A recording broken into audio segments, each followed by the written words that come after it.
spacious skies, for amber waves of grain, for purple mountain majesty. Gray? Here. Jerem? Milton? Here. Pauls? Here. Thompson? Here. Gurnett? Here. Mr. President. Here. Please stand and remain standing for the pledge and invocation by Councilmember Thompson. I pledge allegiance to the flag of the United States of America and to the republic for which it stands, one nation, under God, indivisible, with liberty and justice for all. We'd like to extend a blessing out to Pilgrim, Nebraska, and I'm just believing that every home, every building, every family, and every heart will be rebuilt and renewed. Our hearts in Omaha go out to them, and we are with you in spirit if, in fact, we can't always be there in our physical. But we pray for you. Amen. City Clerk certifies publication of the Daily Record on June 20th. Pre-council and regular City Council meeting June 24th, 2014.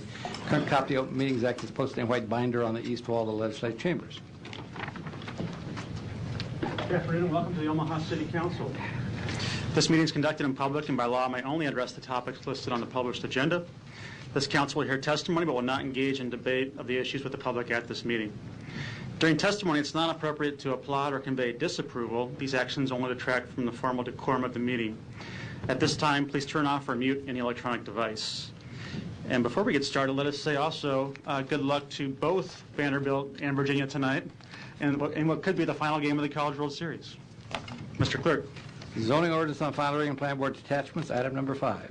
Ordinance to rezone property located at 7447 Farnham Street from General Industrial District to CC Community Commercial District. A, Planning Board and Planning Department recommend approval. Public hearing on number 5 is today. Are there any proponents? Seeing none, any opponents? Public hearing is closed. Second. Roll call. Gray? Yes. Jerem?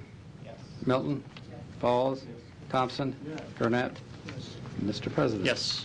It's passed 7-0. Item number 6, ordinance to approve a major amendment to a mixed-use district development agreement for Exarban Business and Education Campus to allow multiple family religious assembly and surface parking located northeast of 71st Street and Poplarton Avenue. A, Planning Board and Planning Department recommend approval. Public hearing on number 6 is today. Proponents, please.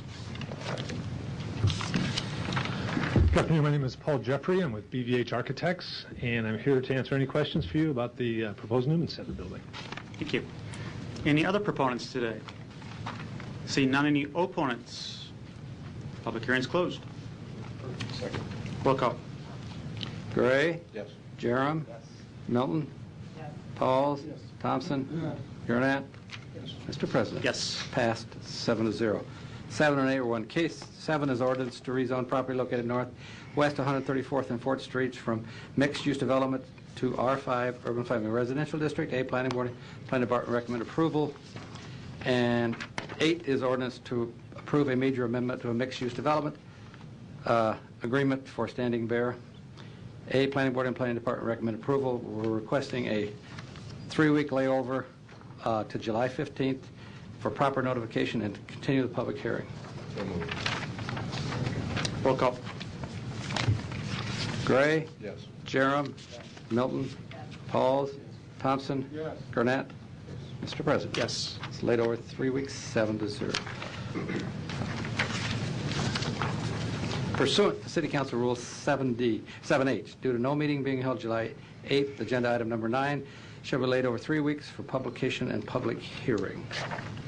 Liquor, item number 10, Valentino's, 502224 South 108th Street, request permission to appoint Anthony Mezzanino, Jr., manager.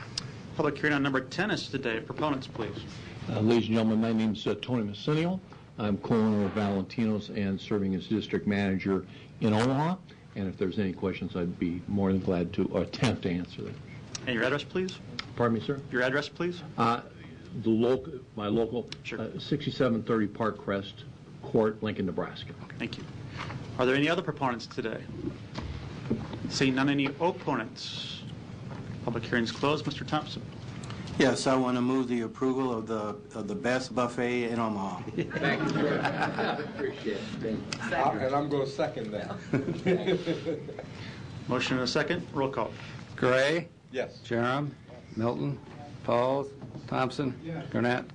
Mr. President. Yes. Approved 7-0. Thanks. Item number 11 is Griot's Dior, 3034 South 20th Street. Class C liquor license, new application, new location. You have communications opposing. Public hearing on number 11 is today. Proponents, please. Can I step? Come on down, please. Microphone.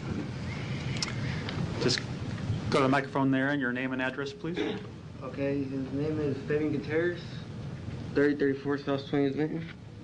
Okay. Yeah.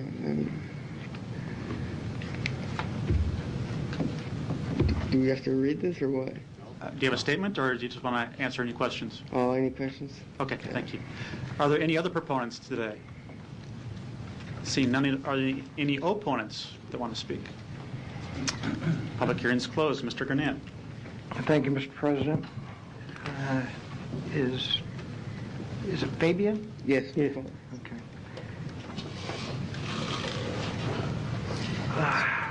According to, we get a copy of the police record, any contacts that an applicant may have with law enforcement.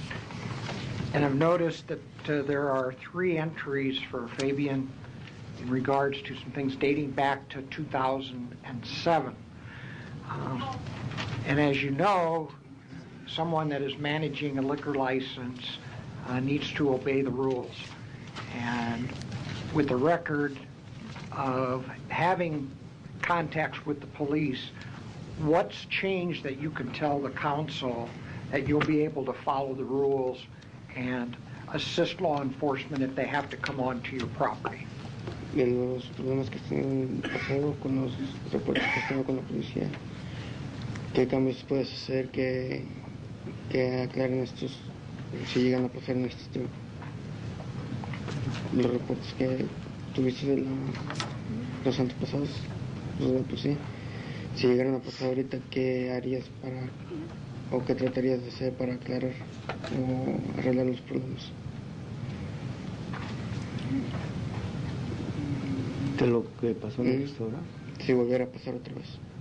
No, ya no trataríamos de que ya no pasen porque, por ejemplo, ese problema pasó de que la muchacha nos llevó una identificación falsa y el mismo policía vio que esa no era su edad. Nosotros la contratamos como mesera nada más. He would try and be stricter on his Would you be willing, I would be more comfortable in approving this if you would be in favor of amending your license from Class C to Class I. Would you be in favor of doing that? Dice que eres a favor o en contra de que te pasen a la clase I en vez de la C. ¿Cómo? Que si estarías en contra de que te pasaran a la clase I en vez de la C. No, pero ¿cuál sería el motivo el que no me la dieran la otra? Por los reportes que te has tenido en 2008. ¿Y en cuánto tiempo podría yo aplicar para eso? He said that he wouldn't have, but he would want to know when can he apply for a Class C. If he is agreeable to a Class I license, Mr. Clerk, if it's amended to a Class I, can we as council members bring this back in 12 months? We cannot? Well, Can or cannot? Buster Or Brown, can City he Clerk. reapply? If he were to amend this to an I, and grant it, Lincoln grants it as an I, he could later come back and request a Class C, but it's going to cost him another $400. It would be like upgrading his license, because it's more privileges. Que si después puede venir a subir los 400, a pedir la C, por te va a cobrar $400 más. No está bien. O quieres estar en contra y quieres pedir la C, o quieres pedir la I. No, que nos den la que sea. Yeah, he says I is fine. Just You like would be Class I. okay with amending the application to a Class I? Yeah. Then I would make a motion to approve. To amend To first. amend. Motion to amend to a Class I, and there's a second. Roll call. Gray? Yes. Jerem? Milton? Pauls? Thompson? Yes. Gurnett? Yes. Mr. President? Yes. As amended? As amended. Second. Roll call. Gray? Yes. Jerem? Milton? Pauls? Yes. Thompson? Yes. Gurnett? Yes. Mr. President? Yes. It's granted as amended, Okay. 7-0. Good luck. Thank you. Thanks. Item number 12, TD Ameritrade, 200 South 108th Avenue, Class C liquor license, new application, new location. Public hearing on number 12 is today. Proponents, please. Hi, Teresa Bailey with Guggenheimer at 200 South 108th Avenue, here to answer any questions that you may have. Thank you. Mm-hmm.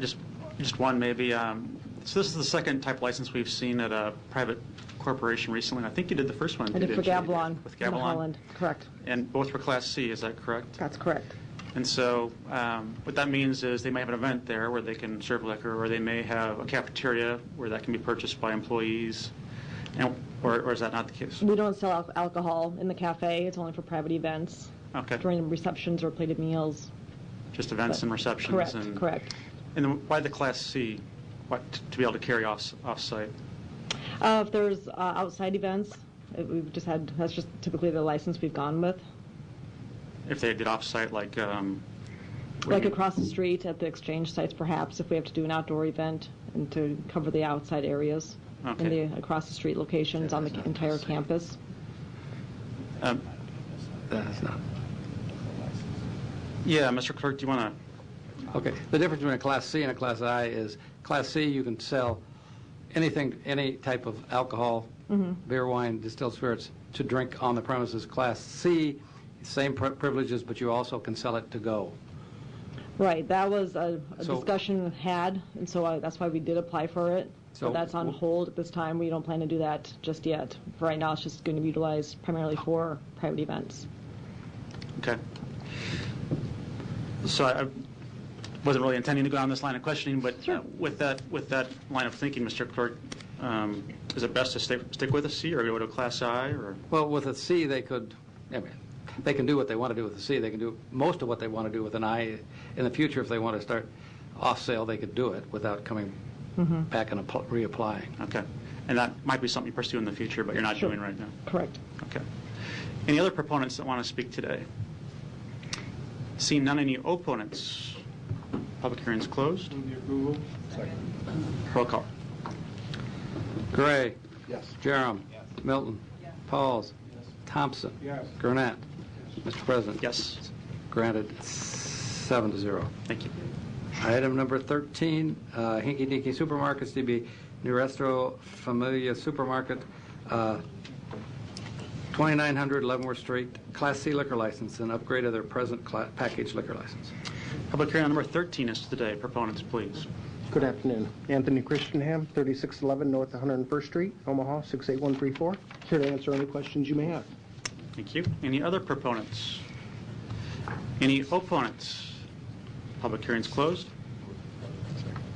Roll call. Gray. Jerem. Milton. Pauls. Thompson. Gurnett. Mr. President. Yes. Granted 7-0. Item number 14, Long John Silver's, 5023 South 108th Street, Class I liquor license, new application, new location. Public hearing on number 14 is today. Proponents, please. Brian Adams, 3109 Golden Boulevard in Bellevue. Here to answer any questions you may have. Thank you. Any other proponents today? Seeing none, any opponents? Public hearing is closed. Mr. Thompson. Thank you, Mr. President. Just wondering, the philosophy behind it. I mean, is it fish and wine, or Yeah. It would be a first for Long John Silver's, wouldn't it? First in a while. I actually started with Long John Silver's in 1987 here in Omaha, and all the stores had beer. Fish and chips and beer is kind of a natural fit. And then over the years, that kind of went away for whatever reason. And what we're doing with this Long John Silver's in particular, and only this one right now, we own 7 of them in the metro area, is we've already turned it into a quick casual dining atmosphere as opposed to a fast food. So when you come in and sit down, there's real plates, real silverware, real cups, no trash cans in the dining room. We clean your tables, we bus your tables, everything up to, but not including table service. We don't take your order to the table. We still take it to the counter. But yeah, just a natural fit of fish chips with some beer, maybe a glass of wine to enjoy your dinner a little bit more. Now, you're going to do this change on one location with the, eye on maybe doing the others later? Yeah, it's a great question. Right now, the quick service seafood industry is struggling, and the reason they're struggling is because of the price points. So it's hard to buy fish for less than $10 a pound when you can still buy hamburger for $2 a pound, but yet we have to compete in the price range with those guys. So what we're attempting to do is to, if anything, salvage the brand a little bit and make it a quick casual environment. So you come in, you don't mind paying $7, $8, $9 for a meal, have yourself a beer, glass of wine, sit down, nice environment, and have a nice dinner, as opposed to a fast food experience where you just buzz the drive-through and pick up a hamburger. And yes, if successful, our intention would be to switch all of our locations. We have 25 across about 5 states. Switch all of them over to this type of a menu. What's your plan for monitoring that a 22-year-old doesn't buy a beer for a 15, 17-year-old? Yeah, that again, great question. Because we are still in the building of a fast food restaurant, and nothing, of course, goes outside the door. This is just a Class C, not a Class I. That we can easily monitor the dining room. This particular one has 14 tables in it, so we can. Our teams will be trained. Our managers on site will be trained and fully aware of checking ID for any sale, and then as well as for any usage. And again, it's more Applebee's now than it is McDonald's, and so we're at the table 2 and 3 times during the visit, as well as every table in the restaurant's within eyesight of the front so counter. You will, they're not just picking it up at the counter and taking it there. You're going to visit the tables often. It's already going on in this restaurant. Correct. Okay. We pre-bus and bus all the tables. Okay. All right, with that, I'll move the approval. Second. Mr. Gurnant. You're right across the street from the infamous Valentino's, right? Absolutely, yeah. We enjoy Valentino's. I worked for Valentino's for a couple years back in the 80s, 90s. Thank you. Good luck to you. Thanks. And obviously, as you highlighted, it's a Class I, not a Class C, so there's no off sale and obviously nothing through the drive-through, right? Yep. Absolutely. Yeah. Right. Thanks. There's a motion and a second. Roll call. Gray? Yes. Jerem? No. Milton? Yes. Pauls? Thompson? Yes. Gurnett? Mr. President? Yes. It's granted on a 6-1 vote. Thanks. Item number 15, Korean King TKV 4719 South 96th Street, Class I liquor license and application, new location. Public hearing on number 15 is today. Are there any proponents? Any opponents? Public hearing is closed.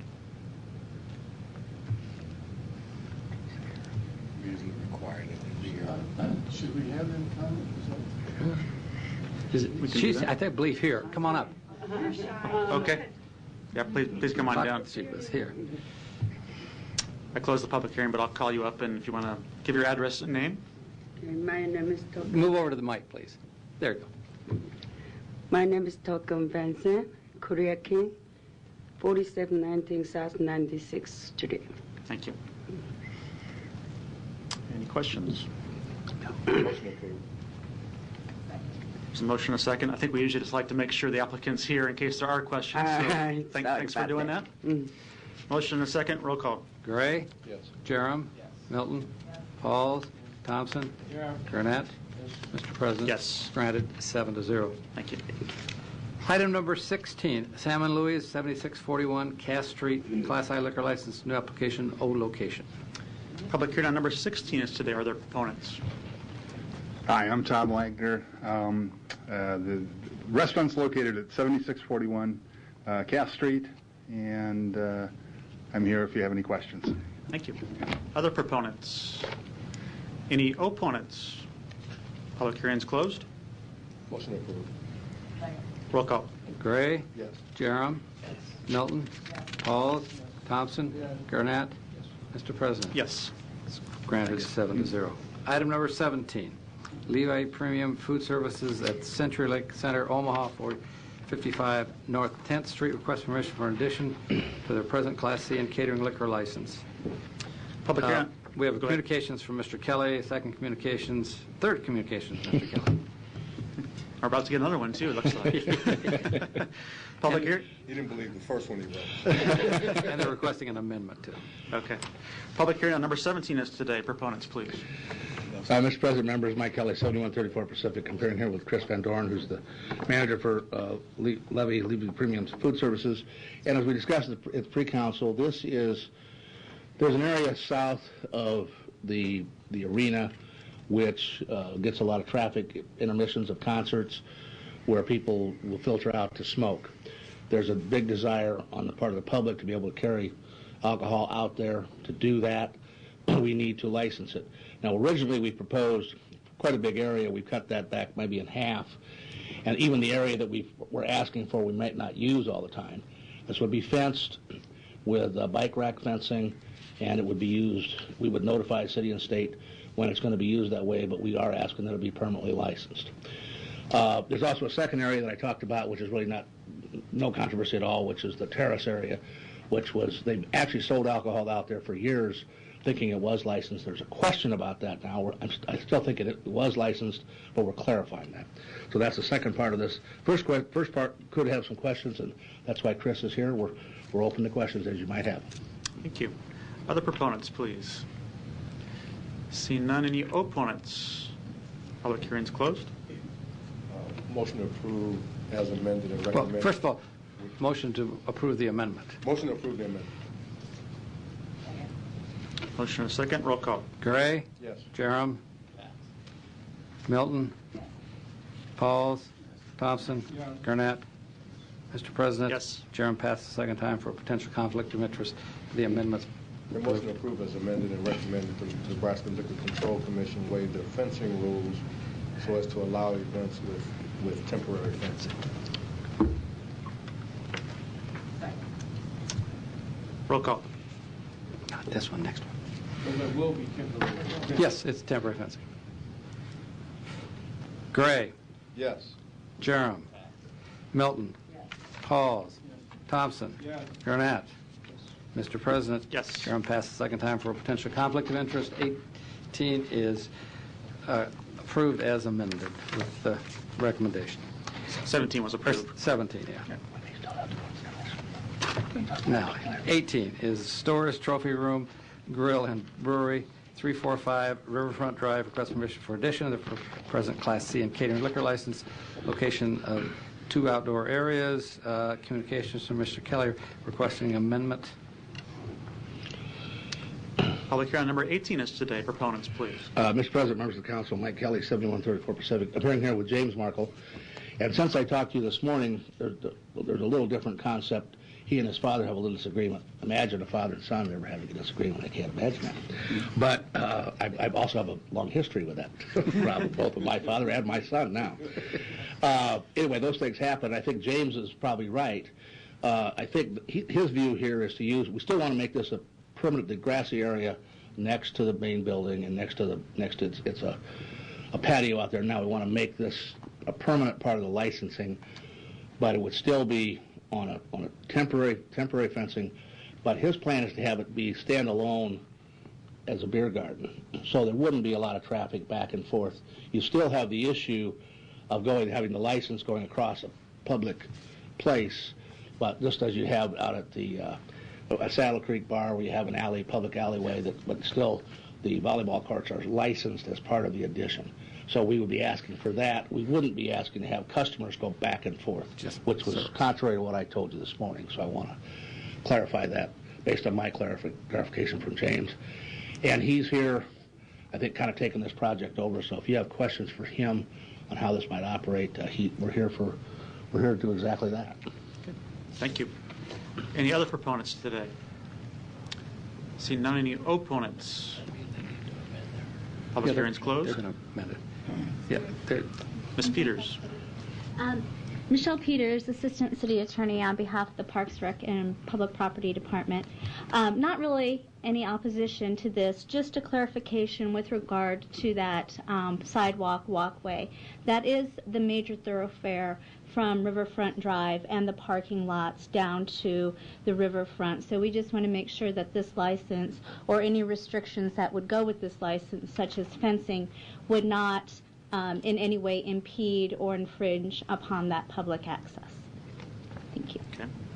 Mr. Kelly, is that the case? Yes. Yes, that's true. And yeah, Mr. Markle did originally want to fence that. I told him he couldn't do it. So we've already passed that issue. But yeah, that's our understanding exactly what we're going to do now. So, Mr. Kelly, are you going to temporarily fence it when events are happening? Or that's the hope. That's the hope. Okay. Now, the Liquor Commission. I've been to this game before, and I actually Creighton had one that was too big to do that, and they didn't allow it. So I'm not sure what they'll make us do. But we're asking that it be temporary, because, quite frankly, they will only use it in certain events, but more than an SDL would require. So we're in kind of that gray area. So SDLs, we used a bunch of SDLs in June, but now the commission really expects us to license it if we're going to keep using it. So that's why we're here. Are you using one area or two? Your original application, I think, had 2 areas on it. Well, there's a little tiny strip of gray that we just want to make sure that we weren't tripping over. I think that's just the one great. The basic area is the one, but there's also a little bit of grass there on the other side of the sidewalk, and I just thought we'd better make sure we had that covered. But that's not really going to be operating as a license. I just wanted it licensed as a preventative measure. Okay. If the council wishes to grant this, we need to waive Rule 12 of the City Council liquor rules. And how large is that space you just described? Green space? The little green space probably is 5 feet by 20. Okay. And it's the area, the patio up there, the deck, there's a little area right outside that's also grass. Well, just in case they wanted to set up something there, I thought, well, I better have that covered. So, and it would make sense. We'd cover everything except that. It would be easy to know what's licensed and what isn't licensed. Everything's licensed except the sidewalk. Okay. But it wouldn't be the intention to do that, though, so we're not crossing over the sidewalk all the time? No, that's not the intention at all. The intention is just to make sure we don't have somebody standing there with a beer. Okay. And be a violation. Yeah, we've changed it so many times, Councilman. I've got to make sure I got a current one.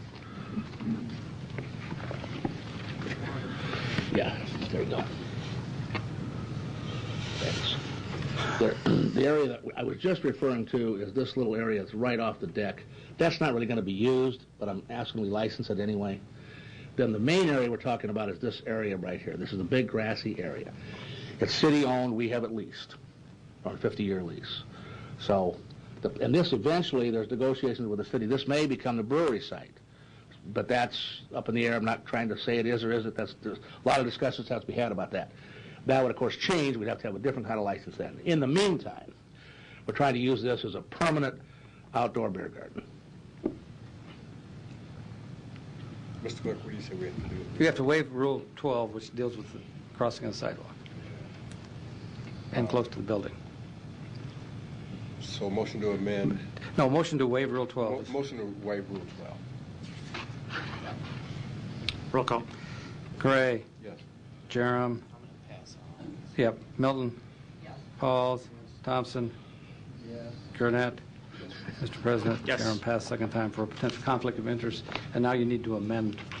Need a motion to amend. Motion to amend. Motion to amend. Roll call. Gray. Yes. Jerem passes. Milton.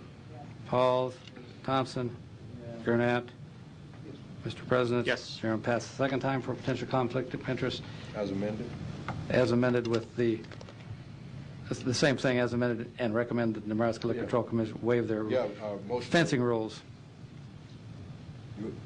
I'll read it. Motion to approve as amended and recommended the Nebraska Liquor Control Commission waive the fencing rules so as to allow events with temporary fencing. Roll call. Gray. Yes. Jerem passes. Milton. Yes. Pauls. Yes. Thompson. Yes. Gurnett. Mr. President. Is this the last vote on this item? It is. Well, no, there's one more, actually, to reinstate the rules. All right, well, I'll say yes. And Jerem passes the second time for a potential conflict of interest. Is approved 6-0-1 passing. Thank you very much. Now, Mr. Kelly only gets 2, right? That's right. Okay. We need a motion to Motion to reinstate the rules. Roll call. Gray? Yes. Jerem? It's passing. Milton? Pauls? Thompson? Gurnett? Mr. President, Yes. Jerem's passing. For potential conflict of interest, rules are reinstated, 6-0-1 passing. Items 19 and 20 will take together. Ingredient restaurants. 19 is the Ingredient Restaurant, 10317 Pacific Street, requesting permission to appoint Glenn Wright manager, and 20 is the Ingredient at 3201 Farnham Street, requesting permission to again appoint Glenn Wright manager. Public hearings on numbers 19 and 20 are today. Proponents, please.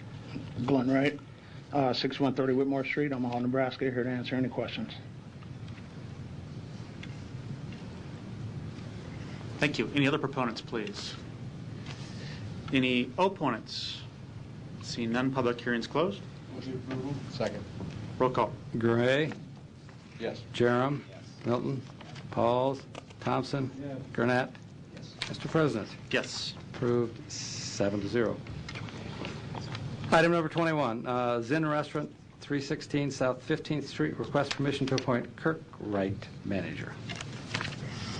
Public hearing on number 21 is today. Proponents, please. Kirk Wright, Zen Room, 316 South 15th Street. Thank you. Any other proponents? Any opponents? Public hearings closed. Motion approved. Roll call. Gray? Yes. Jerem? Milton? Pauls? Thompson? Gurnett? Mr. President? Yes. Approved 7-0. Item 22, Baby Blue Sushi Shake Grill, 16939 Wright Plaza, request permission to appoint Susan Marcatus manager. Public hearing on number 22 is today. Are there any proponents?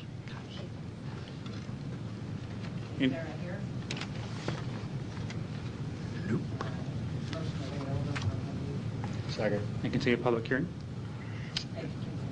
Motion and a second. Roll call. Gray? Yes. Jerem? Milton? Pauls? Thompson? Gurnett? Mr. President. Yes. Item number 23, Curry's, 1028 South 74th Plaza, request permission to appoint Thomas Irwin manager. Public hearing on number 23 is today. Proponents, please. Thomas Irwin, 19424 Davy Jones Circle, Plattsmouth, Nebraska. Here to answer any questions. Thank you. Any other proponents today? Any opponents? Public hearing is closed. Mr. Jerem. Yes, you close Mondays? Yes. I went over there yesterday and I was disappointed. Okay, thanks. Move the approval. Second. Roll call. Gray? Yes. Jerem? Milton? Pauls? Thompson? Gurnett? Mr. President. Yes. Approved 7-0. Item number 24 is Kelly's Inn, Omaha, 4706 South 108th Street. Request permission to appoint Carol Brewer manager. We have a request for a 1-week layover. She could not be here. So moved. And continue public hearing. And continue the public hearing. Second. Roll call. Gray? Yes. Jerem? Milton? Pauls? Thompson? Gurnett? Mr. President. Yes. 1 week, 7-0. Item number 25. Rojas Mexican Grill and Margarita Bar, 1212 Harney Street. Request permission to appoint Christopher Dalton manager. Public hearing on number 25 is today. Are there any proponents? Is Christopher Dalton here? Doesn't look like it. Second. And Roll call. continue public hearing. Continue the public hearing. Yes. Gray? Yes. Jerem? Milton? Pauls? Thompson? Gurnett? President. Yes. 1 week, 7-0. Item number 26, Ruby Tuesday, 16831 Lakeside Hills Plaza. Request permission to appoint Joseph Cockle, manager. Public hearing on number 26 is today. Are there any proponents? Please. He's here. Go ahead. Jason Cockell, 6577 Charles Street. I'm here to answer any questions. Thank you. Any other proponents today? Seeing none, any opponents? Public hearing is closed. Approval. Second. Roll call. Gray? Jerem? Milton? Pauls? Thompson? Gurnett? Mr. President. Yes. Approved 7-0. Item number 27, AVP Energy, 10505 Pacific Street. Request permission to appoint Phyllis Reiser manager, we have a communications requesting a 3-week layover to July 15th. So moved. Second. And continue the public hearing. Second. Roll call. Gray. Yes. Jerem. Milton. Pauls. Thompson. Gurnett. Mr. President. Yes. Laid over 3 weeks. Item number 28, Terry's Place, 9652 Mockingbird Drive, request permission for a special designated license for a concert on July 26 from 12 noon to 2 a.m. with music ending at 1 a.m. Public hearing on number 28 is today. Proponents, please. Chad Perry, 1005 North 107th Avenue. Here to answer any questions you may have. Thank you. Any other proponents? Any opponents? Public hearing is closed. Mr. Pauls. Thank you, Mr. President. The concern I have, because we've been taking a look at this, that the music is going to be until 1 a.m. And right across from you there are a set of apartments. A little further on Mockingbird, you run into houses. Not only that, Southwest Precinct. Would you mind, or would you consider having music until 12? I can. I have in the past. I've had this party, and the music faces the north, which is where all the businesses are. I like 1 o'clock, but if the midnight's all I can get. This is the third year we've done it, and I don't believe we've had any issues. Mr. Brown, have we had... We've not had no issues with this location.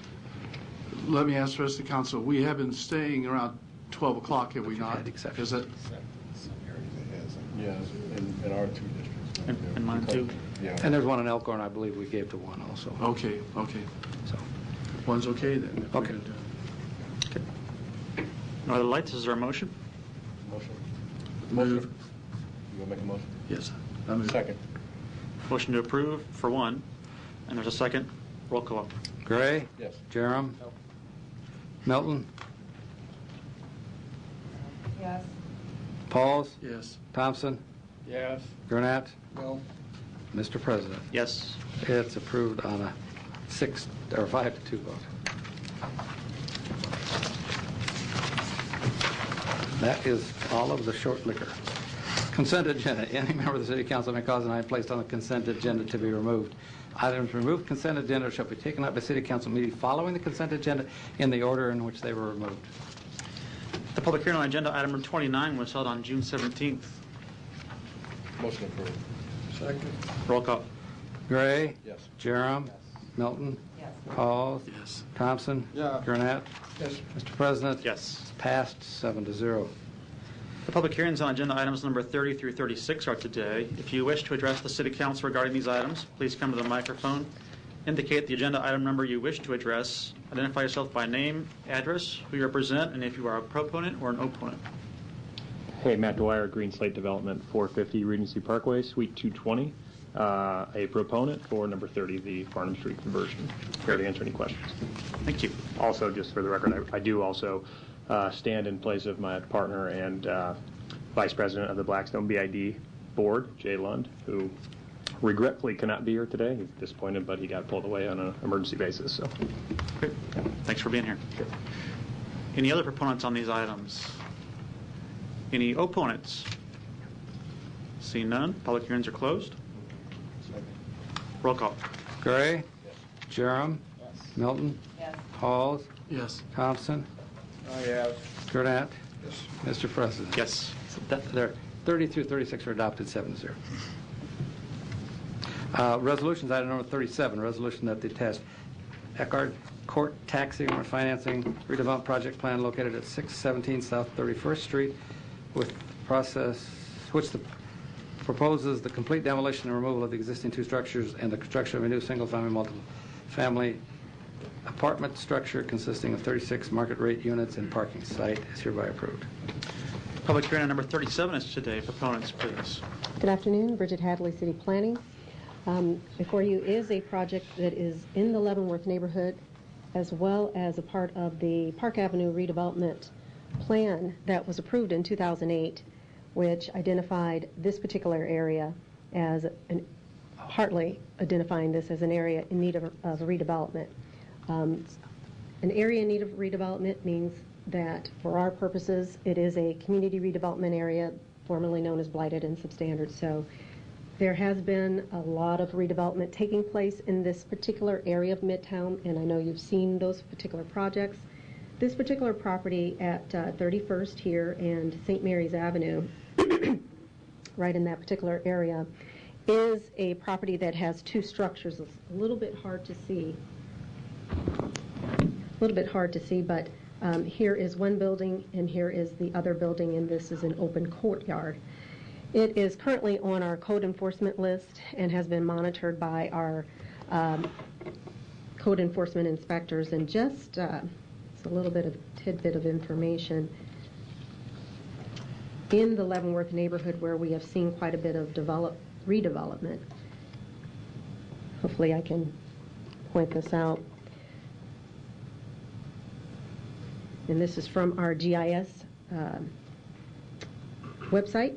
These orange triangles, there's green, yellow, orange, and red, and there are various diamonds, not triangles, excuse me, throughout this particular area. There is an orange triangle, or diamond rather, and that means it's an unfit and unsafe property. The different code colors are, if it's red, it's a demolition order. If it's orange, it's a unfit, unsafe, minor for yellow, and then inspected and status pending. Those are the different statuses for the code enforcement. And if you can kind of see, there's several here, along here, there's red, there's a lot of orange throughout this particular area. So definitely an area that has been in need of redevelopment. And as a part of the Park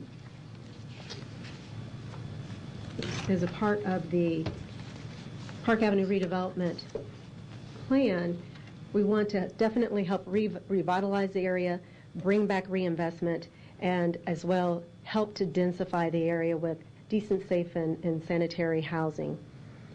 This particular project, the owner is with us, has looked at what could he do to revitalize this particular property. He's looked at rehabbing, and met with an architectural firm, and it would be cost prohibitive to try to rehabilitate the property. So what he will do is completely demolish the property and start fresh and new, and put a 36-unit apartment complex in place, and then have parking on the east side of the building.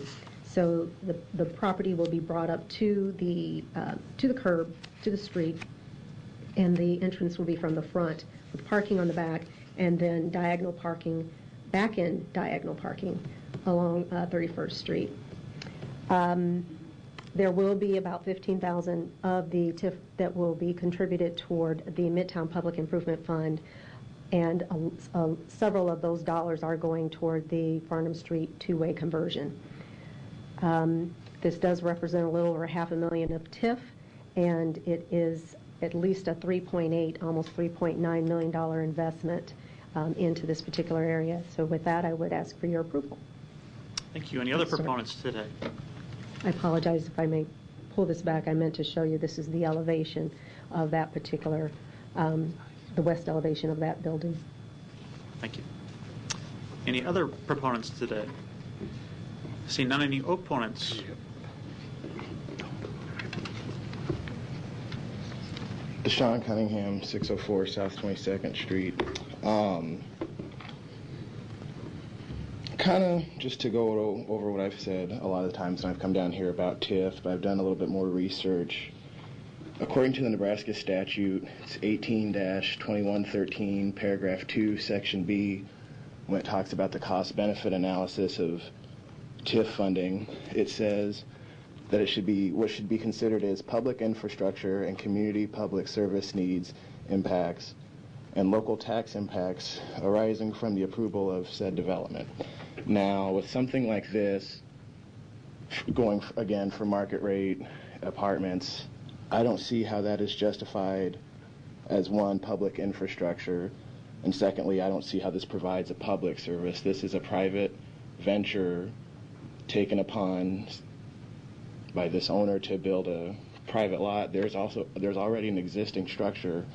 So the thing I come back to is, why is it the city feels the need to routinely give out public money for this? Since the beginning of 2014, this council has approved $73 million, $101,400 in TIF, And I bring that up because it's significant, because in this area we're seeing a lot of what are properties that are supposedly blighted, derelict, being torn down, but tearing those structures down that are once affordable. I live in that area. That doesn't do anything for people like me. It forces us out. So it seems like the only consideration being given is to the local tax impact in the short term, but in the long term, there's been a study done by Dr. Park from UNO that between 2006 and 2011, the city has lost $135 million in TIF subsidies that we're not able to recoup for up to 15 years. And even when they've done another study, they say that many of these properties don't perform as expected, so there's still a tax drain. So I'm not against improving the area. What I'm against is tearing down existing structures to put a new structure in where it could be rehabbed. And again, coming back to, if the private developer doesn't have the money, why do they feel the need to go to the city for this money? Thank you. Thank you. Are there any other opponents today? Seeing none, public hearing's closed. Mr. Jerem. Yeah, Bridget, would you just come back and address the city's experience on TIF and the but-for and what the city's rate of return is in terms of the tax dollars on the TIF investments? We don't have, Bridget Hadley, City Planning, we don't have the actual return dollars figured out yet. We're still going through our numbers to come up with those returns, but we have shown, had statistics that show that the TIF projects do work. They significantly increase in value themselves, and then we've tested several active, and tested by meaning that we've looked at several active TIF projects, looked at over a period of time, like a 5-year period of time, to see what has that increase been for those particular projects. Then we looked at the surrounding properties. We went out about a three-block radius from that actual TIF project, made sure we took out if there were any TIF projects in that 3-block radius to see what is that increase in those surrounding properties. And it shows, and that is our, at this point in time, our best way to really gauge the impact of the TIF project on surrounding properties. Those surrounding properties increase in value, and those increase in tax revenues go directly to the taxing jurisdictions. And we believe that that increase is a direct impact from the TIF projects. And had those TIF projects not gone forward, those surrounding properties would not have seen the significant increase that they did show. I wanted to address the cost-benefit analysis. We follow the cost-benefit analysis, and we have our developers fill out an application that addresses the cost-benefit analysis that is specified in the community development law. The section B that he talks about, the community service, we have them answer that question, and what that, to the best of our understanding, what that question is asking is, what is the impact of that development on the public services and public infrastructure in that area? And basically, the impact is that for public services is that when we are increasing the density, because there is already public services there, so police, fire, sewer, the public infrastructure can be addressed through the TIF. Some of the TIF dollars can be used and are used for some of the infrastructure improvements in that area, so that's the benefit. In terms of the public safety, fire and police, what we have found is there hasn't been any negative impact on, because of maybe the increase in density on those services, meaning that, okay, we need extra police officers. The projects that are developed in those areas generally have great management, so they're not causing any additional services needed in those particular areas. So we haven't found it to be a drain on our public services. And then, of course, in terms of rehab, again, as I identified, this particular neighborhood and area has been determined to be an area in need of redevelopment since 2008. And, excuse me, and so in moving forward, we're looking at how can the city partner with developers, private developers, to help rehab these areas. The city has been the main investor and developer in a lot of your urban areas, and when I say the city, in terms of Housing and Community Development Division receiving federal dollars to invest east of 72nd Street, particularly in North and South Omaha. So you see mostly those federal dollars going into those areas. So TIF is really a great tool for the city to be able to partner with private development to encourage them to develop in those areas. So I think that is all I wanted to say, unless there's another question. Is the property owner here?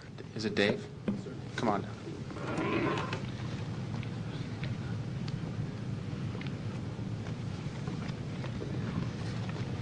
Hi, David Kane, 5110 Chicago Street. You know, not infrequently we hear stories of property owners that have rental complexes that are not to code, and the property owners are difficult to contact, to communicate with, to convince that their property should be reinvested in.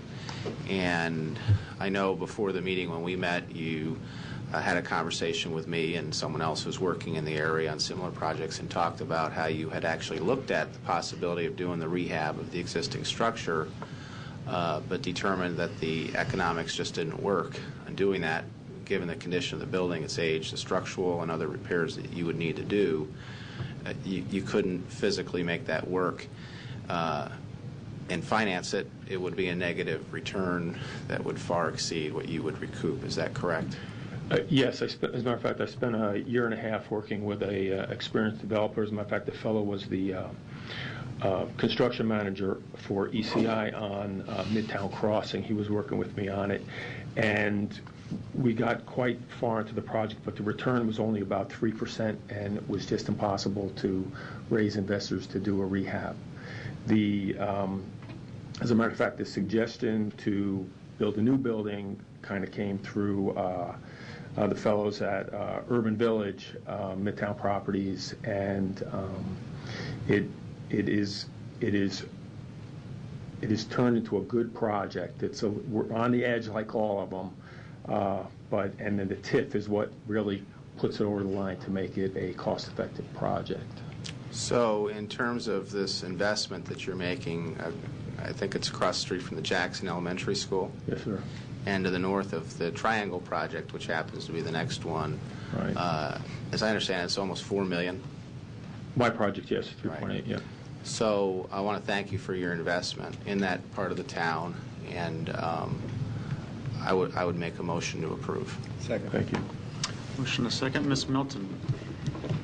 Ms. Hadley, I just had one question, because it's not often we have these TIF projects, and I want to thank you, too, for the investment, especially in this property, but we often have TIF projects that we're doing just because the projects wouldn't happen but for the TIF financing. Right. And a lot of the TIF financing is going into the infrastructure around the buildings, which helps all of us in Omaha. But this one you actually stated was on the code enforcement list and is listed as unfit and unsafe property. By chance, do you know how long that's been on the list? No, I don't recall. I know I have it in my my file, but I do not recall. Dave, maybe you could speak to since 09. Since 09. So we've actually had a property sitting there that's needed to be demolished. We've tried. We upped the amount in the budget. The mayor did to $1 million, but unfortunately, I think we have about 750 properties that need to be demolished. And so I think this is exactly what TIF financing was meant for, and I do appreciate the fact that the developer is willing to do it. And I'm just guessing without this extra TIF, you wouldn't be able to make this project work, would you, Mr. Kane? No. Therefore, I mean, it follows this, I believe, follows the statute. Would you agree, Ms. Hadley? Bridget Hadley, City Planning, yes, I do. Okay. And I'll just make that one correction. Right now, it's listed as an unfit, unsafe, not necessarily a demolish yet on the code enforcement.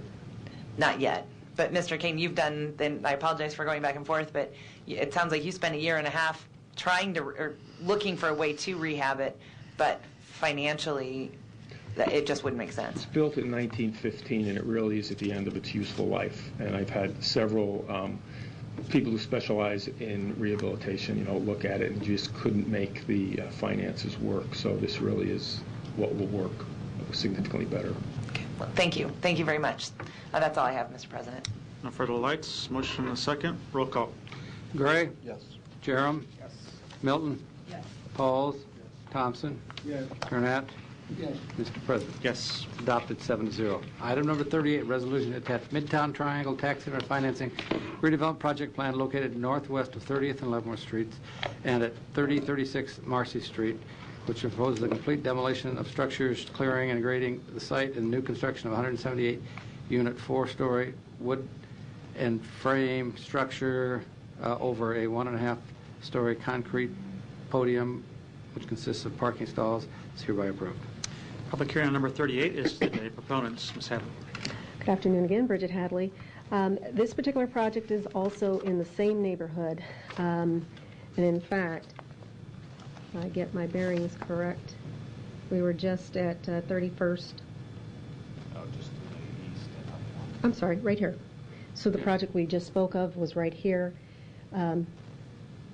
This was item number 36, and now item number 37. We're talking about the item that is outlined in red, and then as well this parcel that's in green on this particular GIS map.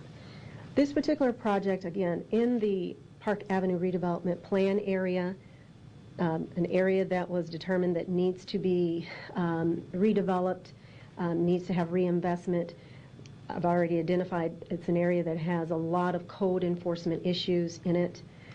We have a developer who has stepped forward, has seen other progress that has occurred in the Midtown area and in particular in this neighborhood, and has partnered in principle by saying, I will too step forward and redevelop in the particular area. So looking at all the parcels that are outlined in red, I think there are maybe about 5 to 7 parcels, individual parcels, that will be purchased, and this site will be redeveloped into a 4-story, 178-unit apartment unit building. 177 of those will be market rate. 1 of those will be affordable housing. Home funds will be used, and the reason that is the developer was looking at another adjacent property that the city was also looking at redeveloping, and since we did have some home funds, we said we'll allow them to use some home funds to make one of those units affordable. So it's a great opportunity to see when we can have a mixed income property, and granted it's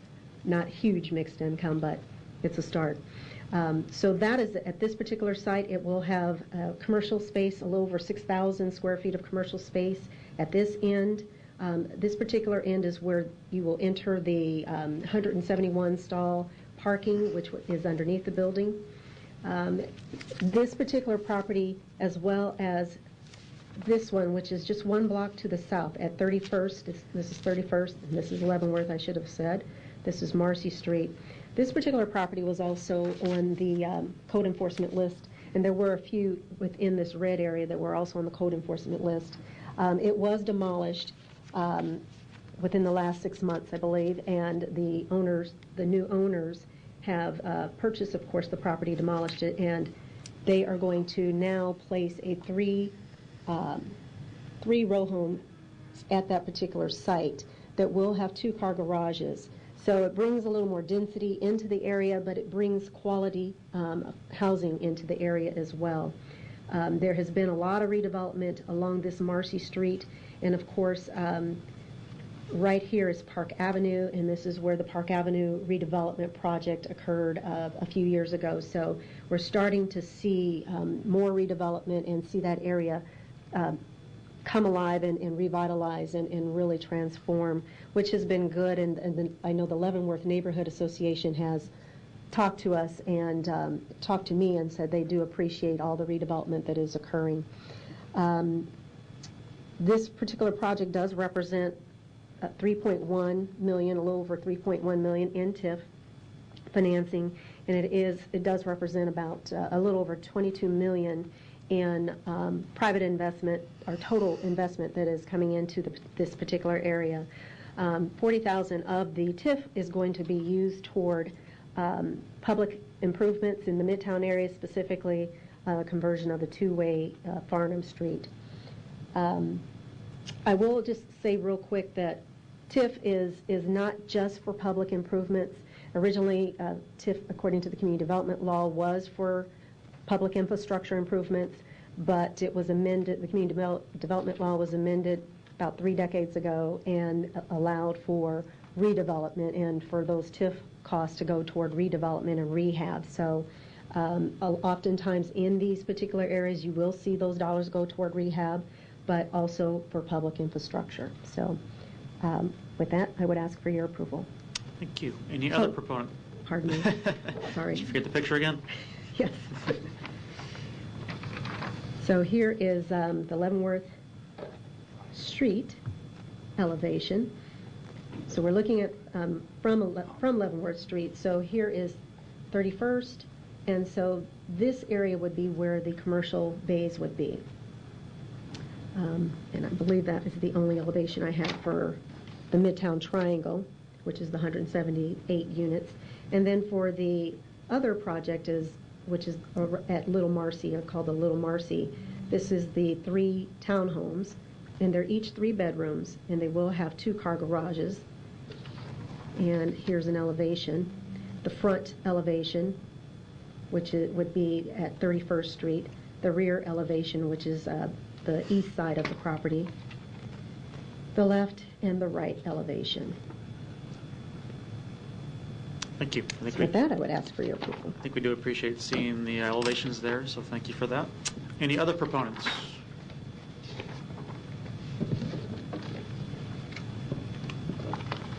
Stephen Held, Dow Realty Corp. On behalf of Midtown Triangle LLC, 11506 Nicholas Street. Developer, I can answer any questions you guys have any. Thank you. Any other proponents today? See none. Any opponents?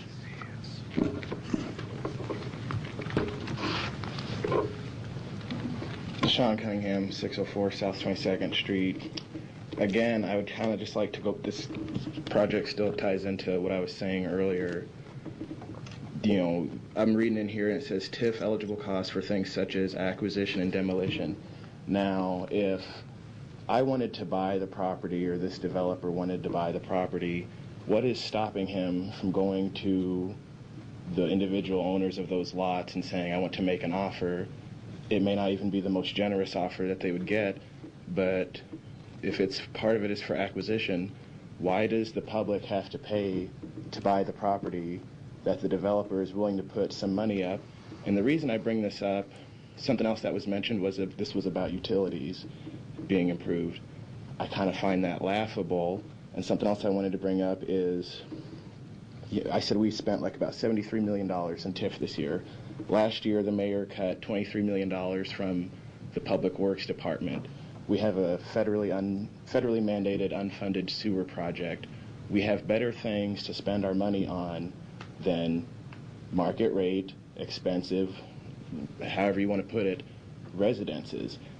This ties back to the Target project, or the Crossroads project. They wanted so much money, but when the plan was re-amended, their contribution went down from $234 million, which would have covered the full cost of the amended project. But since TIF is being abused, they lowered what they were willing to contribute and continue to seek public incentive.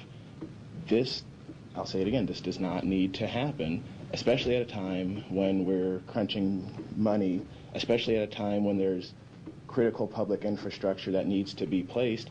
We do not need to continue spending to the tune of what would be $114 million a year to build condos, to build high-end residences. I live in this neighborhood. One of the only concerns I hear being addressed are from the developer standpoint and from the city making money standpoint. I understand that. I'm not against the city making money when it needs to, but something that comes with that, especially if I hear if it's urban village, is that it does make an improvement on the surrounding properties, but the thing to take into account is people like me that live in those properties, we don't always have the option to just make more money to pay for the rising rents. And the reason why a lot of people in that area particularly live around there is because there aren't many affordable other parts of the city. So I understand taking into account the developer side of it, but take into the human side of it. There are people that live in that neighborhood that would be eventually displaced, and not only that, they'd have to pay for their own displacement when the developers could easily pay for this out of their own pocket. I don't see why we tolerate subsidizing private ventures, when we have sewer problems, when we have flood problems. Look at the storms we've had. Streets turning into rivers. We have things we can really put money towards. Please stop putting it towards these condos. Thank you. Any other opponents today? See none, public hearings closed. Mr. Jerem. Yes, there was some discussion about the neighborhood, and I thought that the address of the opponent was 604 South 22nd Street, and that would be the Park East neighborhood. This would be the Leavenworth neighborhood. And I was at the meetings with Mr. Held, with the neighborhood group and the neighborhood association, and they wholeheartedly embrace and welcome this project. And this project isn't through the woods yet. There's a number of steps yet to go to whether this becomes a reality. Hopefully it will. Hopefully the HUD process and the developers can get a contractor that can make the project work within the budget allowable. But hopefully this will come through, and it is embraced by the neighborhood. In terms of displacement, it's primarily a commercial triangle. And the young women who live on the northeast corner, one of them is a daughter of a friend of my wife, and they're college kids. That it's not an issue of displacing low and moderate income people in this triangle. You are also to be commended for including an affordable housing unit within this project, should this go forward. So that does address one of the concerns raised. The overall investment on this, Mr. Held, is how much? Just over $22 million. So you have a neighborhood genuinely excited about a $22 million project should this go through. You're including an affordable housing unit. It's primarily in a decayed area of commercial activity that needs reinvestment. The Jackson School, we didn't talk about this to the north, is, if not at 100% free and reduced, about at 100% free and reduced lunch, who would welcome diversity to their student population of different economic levels to the school, that this apartment complex and the one just before that we heard. So there are numerous benefits to this in this project, and I'm pleased to support it. But to the point that's made about whether there's some displacement going on in terms of what happens if more density comes in Midtown, South Midtown, there are neighborhoods. We are working on this. We've had meetings with them. I had a meeting last week with a developer, one of whom's in this room, who's seriously looking at a large-scale affordable housing development project that hopefully will come to fruition. That would be, three figures of apartment units for affordable housing, if that could come together. And the people in the income and community development and Ford Birth Site, it's on their radar. This past week, I think James Thiel can confirm, you sent the applications for the home funds, where they're working with identifying landlords in this particular area who do want to do rehab of their units for affordable housing units. So it is an area that is worthy of attention and dedication, some efforts on our part to achieve that healthy balance. But this project is a very good project, and hopefully it can come together. It's not there yet. Hopefully this fall we know the answer to that, or late fall. But you're to be commended for, I think are you on 2 years of working on this one, or year and a half? Almost 2 years of work to try to get this off the ground. Also on the agenda today for first reading is the planned unit redevelopment. So I'm glad Mr. Fanslow is down here. That will allow us to achieve this first reading today, so don't get too excited. It creates this planned unit redevelopment overlay district, which will help people like this particular developer that want to do the row homes, that, again, the neighborhood is welcoming. And allow this area to transform to a healthy, vibrant neighborhood like it once was 50, 60, 70 years ago. And so I would make a motion to approve. Second. Motion and a second. Roll call. Gray? Yes. Jerem? Yes. Milton? Yes. Pauls? Thompson? Yes. Gurnett? Mr. President? Yes. Adopted 7-0. Pursuant to City Council Rule 7F, agenda item number 39 through 40 shall be laid over 3 weeks for publication and public hearing. Pursuant to City Council Rule 70, the public hearing on agenda items number 41 through 45 shall be held on the third reading. Ordinances on second reading. Item 46 is ordinance to rescind the landmarks designation on the Clarinda Page apartment building located southeast of Turner Boulevard and Farnham Street. The public hearing will be held on third reading on July 1st, 2014. Item number 47, ordinance declaring necessity appropriating vacant and improved properties located in the Omaha Campus for Hope redevelopment plan, Amendment 1 area for the implementation of the Omaha Campus for Hope redevelopment plan, Amendment 1. Public hearing number 47 is today. Are there any proponents? Seeing none, any opponents? Public hearing is closed. Item number 48, ordinance to approve a redevelopment tax and financing loan agreement for the Cinder Block Enterprises Incorporated to implement the 1915 Jackson Street tax and refinancing and redevelopment project plan for the redevelopment site located at 1915 Jackson Street is hereby approved. Public hearing on number 48 is today. Proponents, please. Afternoon, Bridget Hadley, here to answer any questions you may have. Thank you. Other proponents?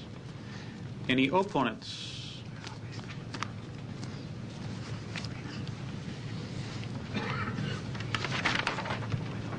Once again, 604 South 22nd, Deshaun Cunningham, and I use that address because people have threatened me. So I don't have anything new to say about, TIF in general.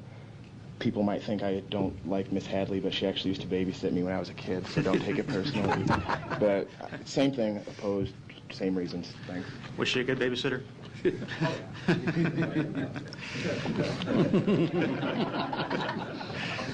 Any other opponents? Seeing none, public hearing's closed. Item number 49, ordinance to approve a redevelopment tax and financing loan agreement between the city and the Flatiron Hotel, LLC, to implement the Flatiron Building Tax and Financing redevelopment project plan located at 1722 St. Mary's Avenue, which proposes the conversion of office space into 30 market rate residential units on floors 2 through 4. And here comes the rebuttal, right? Public hearing number 49 is today. I Proponents, plead the please. fifth. Bridget Hadley, City Planning, and here to answer any questions you may have about item number 49. Thank you. Any other proponents? Seeing none, any opponents? Public hearing is closed. Item number 50, ordinance to approve an agreement with the Federal Bureau of Investigation for construction and use of an outdoor firing range at the Omaha Public Safety Training Center at 11616 Rainwood Road. Public hearing on number 50 is today. Proponents, please.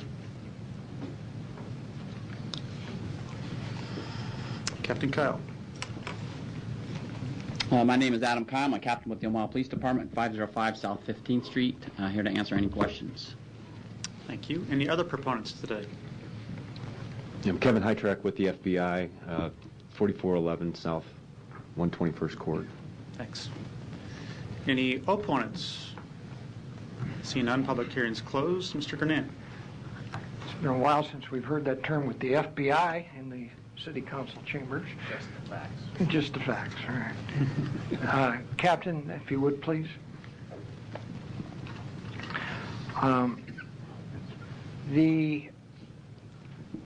One of the goals of law enforcement around the country is to consolidate their training activities. Is that fairly accurate? That is correct. We actually did so in 2000 when we acquired the land, and when in partnership we actually are housed with the fire department, which is not the general rule around the country, but we've actually had people from across the country come to Omaha to see what we're doing, even as far as Ireland. They were here about 3 years ago. They were concerned about the fire and police living in the same building together, and they thought it was quite not only odd, but a wonderful thing if it could actually happen. And so they thought that was cool, that not only are we consolidating our training, but the city put together both the fire and police to save money, and it ended up being a very good relationship, and it still is today. And with that in mind, I would hope that we would continue on that path, because it just seems to me, one, saving money, because I remember in the past traveling quite a bit of distance once a year just to go to a specific set of training, but consolidated, like the fire department, there's out there, they've got medical, extraction, water rescue, high angle, roof rescue, all of that. And I believe we have classroom training, firearms, and a driving course. And much more. We have a K-9 building that we just built and put out there. There are plans in the future for many other added training support devices, such as a tactical village, rescue, culverts for not necessarily earthquakes but collapsed buildings. It enhances our ability to do our job when we have all of these facilities and tools all at a one-stop shop. I mean, it makes sense, and so that's the goal behind this relationship with the FBI that are going to partner with us in building this. And in closing, I would just say thank you to the FBI for continuing to be a partner, not only with the Omaha Police Department, but also doing a good job both in Nebraska and Iowa. Thank you very much. Thank you. Thank you, Mr. President. Thank you. And Captain Kyle, we talked about this in Public Safety Committee a little bit, and again this morning. Could you just kind of describe the timeline here, how this will unfold? I think you said probably construction, spring, summer, and notification of neighbors and all those things. Yeah, this is all our projects seems like they take forever, but there's a responsibility that we have to a number of steps that we have to follow, that we want to follow, to make sure everybody is informed, educated, and that we're transparent. You can see everything that we're doing, so that we're fiscally responsible with the money that we have. One, and two, that we don't make a mistake building something and have to go undo it. You know, we think about the locations, things like that. I've been working on this since I got promoted back in 2008. It's literally taken this long to walk through all these processes. There's legal process. There's a little bit of politics involved. There's all of these, and then the money. You know, trying to get money for this thing, and we got capital improvement project money, $1,270,000, which you're not going to get much of a gun range out of that, but we were going to see what we could do with it. And then the FBI came forward. They constantly work with us and train with us, and so do other law enforcement. But when they step forward to match our dollars, I mean, that's hard not to turn away. So this is a long process, but this memorandum of agreement had to come forward first. We had it in the backdrop because we wanted to do all the other things first.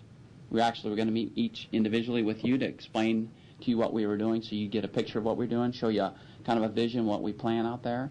We were then going to contact the public, but this had to be moved forward first because of a fiscal timeline that the FBI has. And so with that being said, we're looking at springtime maybe for construction at this point because of all these other steps now that we have to take. So. Great, thank you. I think it is a good addition to the center out there, and appreciate the FBI's partnership as well. And I know a young officer Gurnett would have loved to have a facility like this back in the day. Our driving course was the Offutt Air Force Base. No further lights. Public hearing's closed. Thank you. Next item.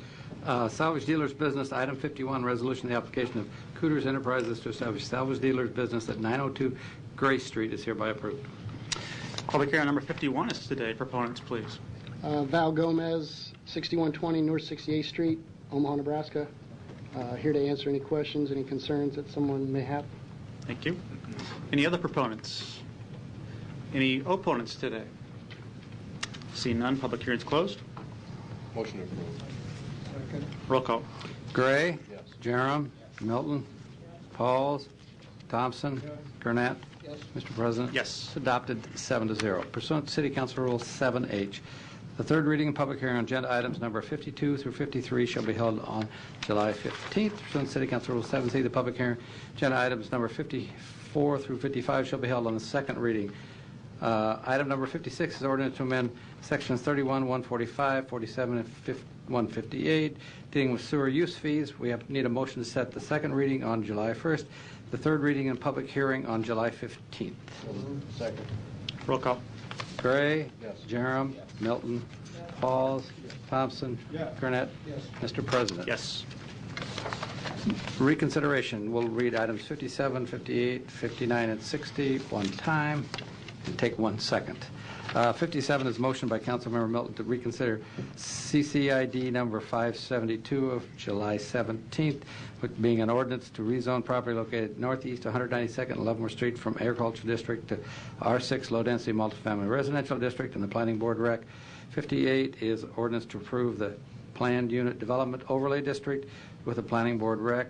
59 is a resolution that the plat entitled Grove Ridge is hereby approved with the Planning Board Rec, and 60 is a subdivision agreement is hereby approved. And all of these motions would have a roll call on July 1st, 2014.